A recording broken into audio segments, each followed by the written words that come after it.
मध्य प्रदेश की कुछ और अहम खबरों का, जहां मध्य प्रदेश में शीत सत्र के दूसरे दिन भी सदन में जमकर हंगामा हुआ।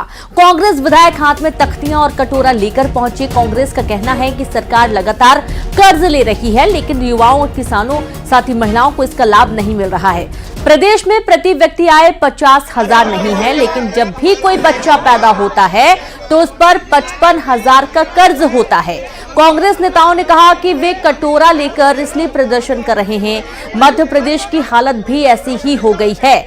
मध्य प्रदेश जल्द ही कटोरा प्रदेश बनने वाला है। वहीं बीजेपी ने कांग्रेस के आरोपों पर पलटवार करते हुए कहा कि सरकार नियमों के अनुसार कर्ज ले रही है। भाजपा की सरकार में वित्तीय प्रबंधन बेहतर हुआ है। साथ ही उन्होंने कहा कि कांग्रेस के नेता आला कमान के आगे नंबर बढ़ाने के लिए प्रदर्शन करते हैं।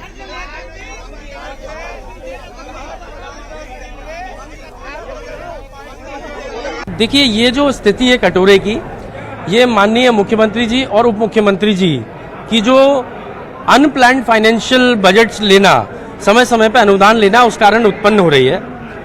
मध्य प्रदेश में प्रति व्यक्ति कर्जा लगभग 50,000 रुपए हो चुका है। ऐसी स्थिति में उसकी इनकम तो है नहीं इतनी।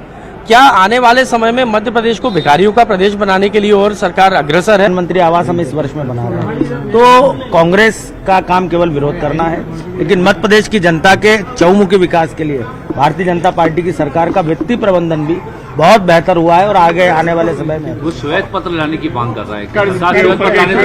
बताएं, सरकार बिल्कुल नहीं डर रही है। कांग्रेस जो मांग कर रही है, उस मांग का सदन के फोरम पर उचित उत्तर हमारी सरकार प्रस्तुत करेगी।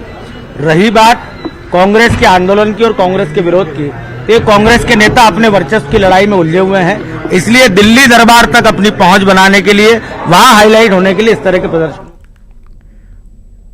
वहीं भोपाल में नेता प्रतिपक्ष उमंग सिंघार विधानसभा पहुंचे। वहां बीजेपी को लेकर उमंग सिंघार ने कहा कि सरकार के अंदर गुटबाजी चल रही है, मंत्री ही एक दूसरे पर आरोप लगा रहे हैं। बीजेपी को आत्मचिंतन करना चाहिए। और कल सदन में पूर्व मंत्री भूपेंद्र सिंह एक स्कूल की मान्यता को लेकर स्कूल शिक्षा मंत्री से सवाल किए थे। साथ ही 1 घंटे में मामले में निपटारे की बात भी उन्होंने कही थी।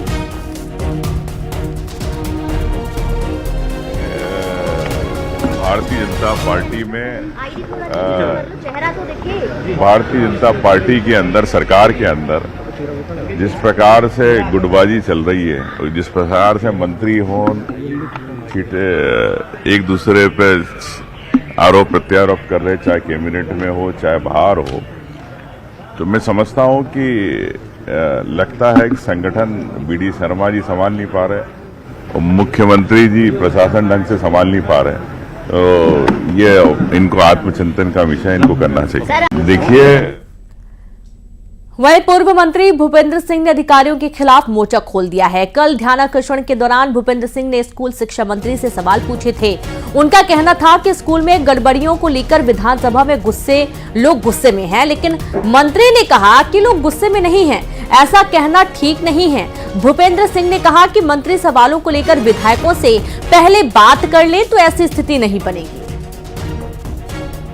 सवाल इस बात का होता है कि अगर कोई विधायक प्रश्न उठाता है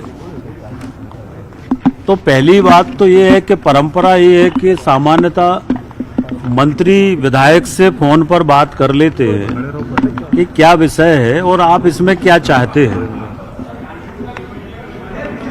तो एक तो ये पहले बात हो जाती है तो विषय ध्यान में होता है। दूसरा मेरा ये कहना था कि अधिकारी अगर ये लिख दे कि क्षेत्र में कोई रोष नहीं है तो मंत्री को ये बात स्वीकार नहीं करना चाहिए। अगर है नहीं है तो बोलें। अब मंत्री अगर ये बोल दें कि कोई रोष नहीं है तो इसका मतलब विधायक गलत है। तो हम ये बोले कि हमारे क्षेत्र में जनता बहुत। और सीधे रुक करेंगे संवाददाता वासु चौरे जुगे। वासु, कई सारे सवाल जवाब और विपक्ष का जोरदार हंगामा आज भी जारी रहा।